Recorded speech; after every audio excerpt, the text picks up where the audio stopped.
The world in a book. My dad says everyone has a special something, a little world they build for themselves. His world is a tiny town in our basement, with a train that chugs through paper mountains and over toothpick bridges. He built it all himself, piece by piece. Sometimes, Dad takes me to his other world, a bigger one made of wind and water. He has a sailboat, and when we're out on the lake, he teaches me how to catch the wind in the sails. He says the boat is like a bird, and we're just helping it fly. I have a world too, but mine is flat and papery. I collect things that travel far to get to me.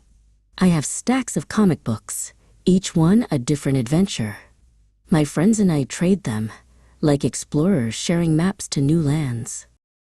Some of my comic books are old, the pages yellowed and soft. Dad says they're like little time machines, a peek into a world from long ago. I handle them carefully, like precious artifacts. My favorite collection is my stamps. Each one is a tiny window to a different country. When my friends get letters from far away, they save the stamps for me. It's like getting a postcard from a place I've never been. I have stamps from places with castles, and places with jungles, and places where the writing looks like beautiful art. I have a special book to keep them in, a world atlas of tiny pictures. My coin collection is small, but each one has a story. I have a Canadian dime that's older than my grandpa, and a coin from Africa with a hole right through the middle. I wonder who held it before me. My mom used to have a world of dolls. Each one wore the clothes of a different country, a little ambassador from a faraway land. She says they used to have tea parties and tell her stories.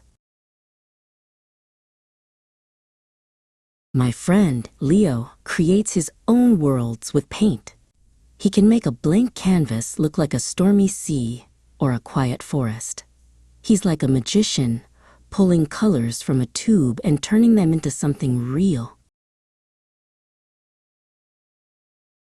And my friend Maya, she stitches worlds together with a needle and thread. She can make a plain piece of fabric into a dress fit for a princess or a costume for a superhero. Maybe one day, our little worlds will become our big ones.